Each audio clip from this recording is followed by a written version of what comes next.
Welcome back to Cure for the Common Game. While we are pursuing the ultimate dream of, building an EDH deck using every possible commander. And interestingly enough, Kolaghan here, the Storm's Fury, I did not have this deck built, I'll admit. He was in the to-do binder, and I had a few cold ones the other night and built this deck in a matter of minutes. And to be honest with you, I haven't looked through it since. So let's see what we got here. Anyway, he is a 4/5 flying. Now, whenever a dragon attacks, including him, your team gets +1. Now, he has dash, which is amazing because that way we can never have to pay the general cost for him. Now, granted, he won't stick around, but the beautiful part is you dash him out there and it goes back to your hand. So that's pretty sweet.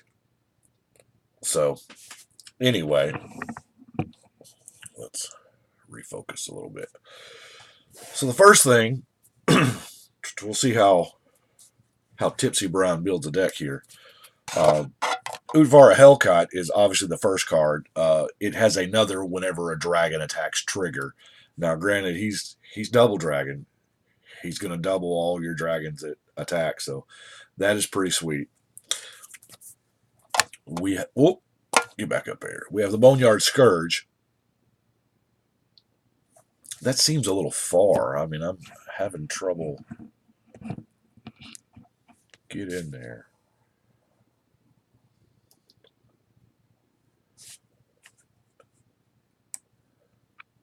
Sorry, I'm having to read some of these because, like Boneyard Scourge, I do not have committed to memory. So here, when dragons die,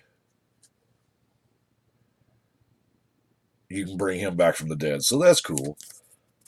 Acid Spewer Dragon, Flying and Death Touch Megamorph. There is evidently in Dragons of Tarkir, there was a theme that encompassed, all the colors. Whenever dragon just turned face up, put a +1/+1 counter on each other dragon. So that's pretty cool. Along with the red one, Flying in First Strike, and pretty much does the same thing. I love Hunted Dragon because it's one of the more political cards. Yeah, it is 6/6 Flying Haste for 5, but you get to give 3 knights to somebody. You can effectively silently team up with someone. Hey guys, you need some blockers, so here you go. And I'm going to finish this other guy off. I like Glorybringer. Now, there is no untapped shenanigans to where he can exert every turn, but he's still a fine dude. Boltwing Marauder. Heavy dragon themed here. I love the fact this is target creature, so you can target your generals. Try to get in there for some general damage. We have the Dragon Mage at 7 mana. Yeah, dragons are cool and all, but the problem is there's a whole bunch of mana cost in them. So we'll get to the reducers here in a minute. This is card draw. I mean, now granted, it's very, very selective card draw, and you got to connect, and then you're doing anyway. Thunder Dragon. Each creature without flying. That is pretty sweet. Eben Dragon. Discards a card. I can honestly say I probably picked those two because they were in the From the Vault Dragon binder. As well as probably that version of Shivan Dragon and that two-headed dragon. Y'all know I have a thing for shinies. Deathbringer Regent is for when you we're playing creatures, we're going to get wrath. That's just how it is. I mean, we all know that. You cannot overcommit to the board and not expect somebody to answer it, because once you get 2 to 3 dragons out there, they're going to wipe the board. And then when that happens, you've got to build back up. Well, Deathbringer Regent, if you don't have anything, he's pretty sweet. Blade Wing the Risen, yeah, now uncommon. Wow, for all of our drafting needs, apparently. But 7 mana, it is very specific 7 mana, so, I mean, well, I guess it could be worse. But I love the team breathing, is what I'm going to call it. +1/+1 to end of turn. I mean, he is a solid dude. Now, of course, the namesake, Dragon Lord Kolaghan, which I don't understand. Yeah, playing the rules here, I guess. Flying in haste. Now, the last part doesn't really matter.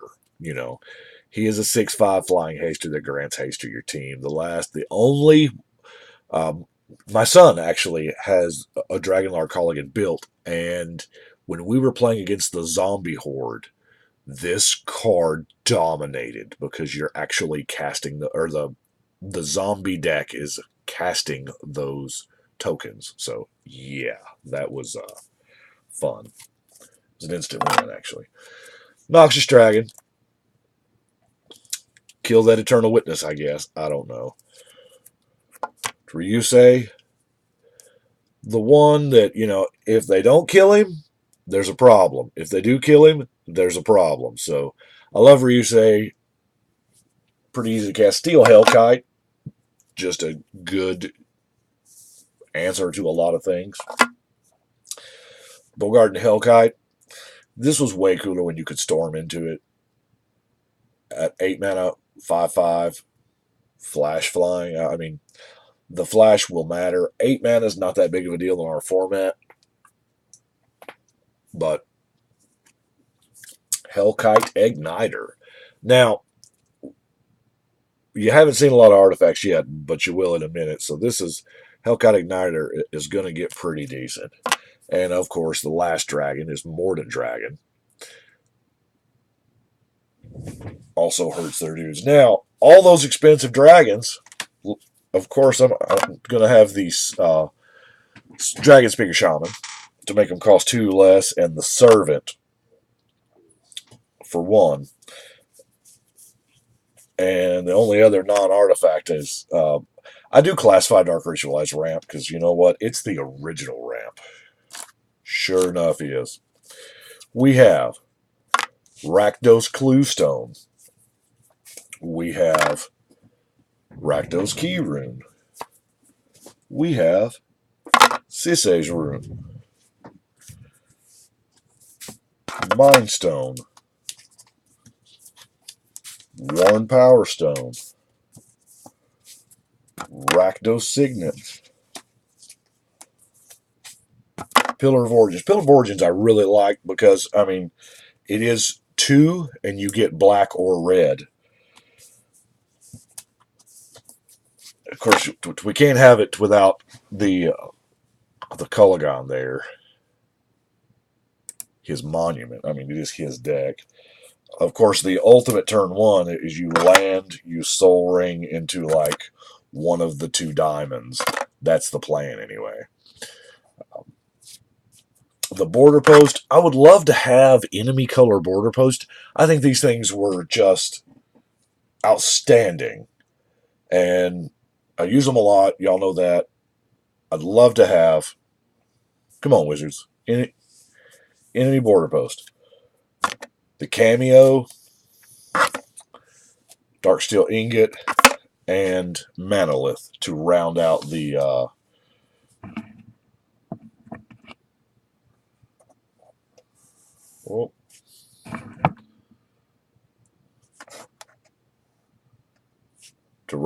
our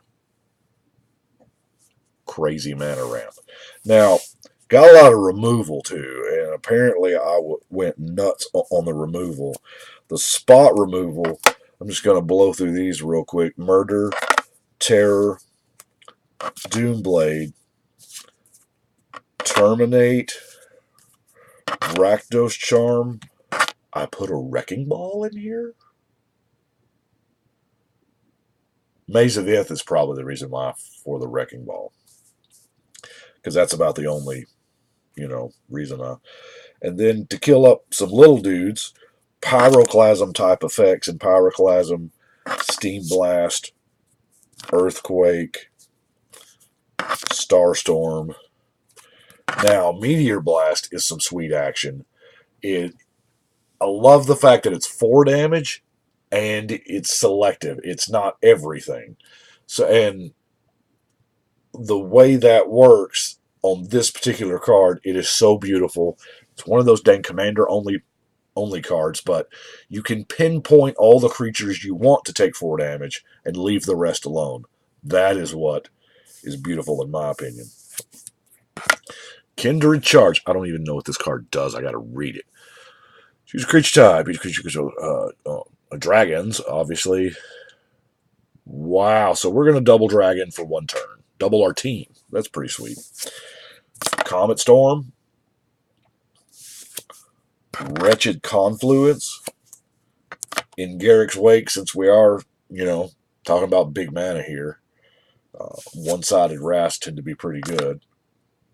Did I mention one-sided Wraths tend to be pretty good? Love the Crux of Fate, Brian. That was not. Now I got some utility, of course. Sarkhan's Triumph, our Dragon Tutor, our beautiful card draw.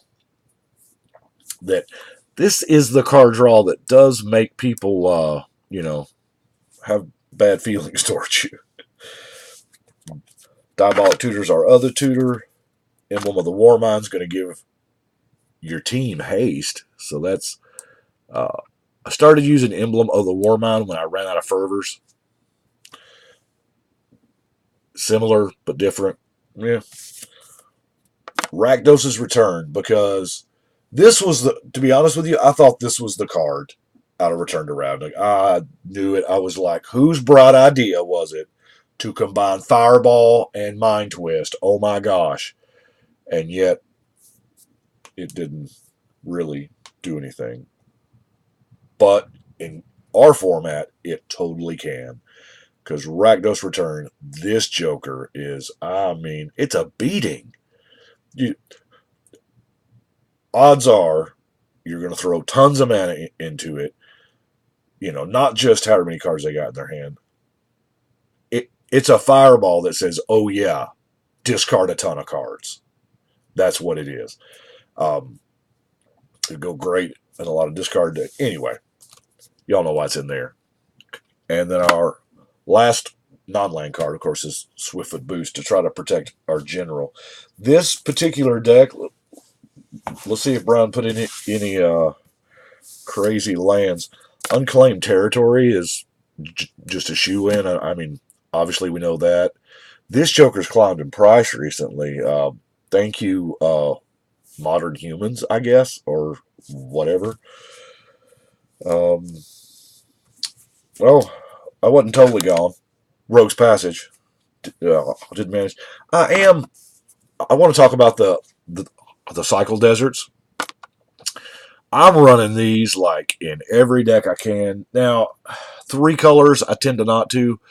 1 and 2 color. The reason why I do is it's a land when you got to have it, but late game, you cycle it into drawing another opportunity. It may not pan out, but it's way better than just, you play an old mountain. You draw the mountain, you're stuck with the mountain, even if you don't need the mountain. I guess the same thing is true for the Canyon Sloth and all the others. But anyway, that is what I have got for Dragon or for Kolaghan the Storm's Fury. I don't think I did that bad while I was a little tipsy. I don't know. I had to play it, see how it goes. We played this past Saturday night. There were 6 of us, and we didn't get through 1 game. After 4 hours, we all 6 collectively decided we were tired of playing. Anyway, I do appreciate y'all watching. Y'all let me know what you think. But right now, we're going to shuffle and cut.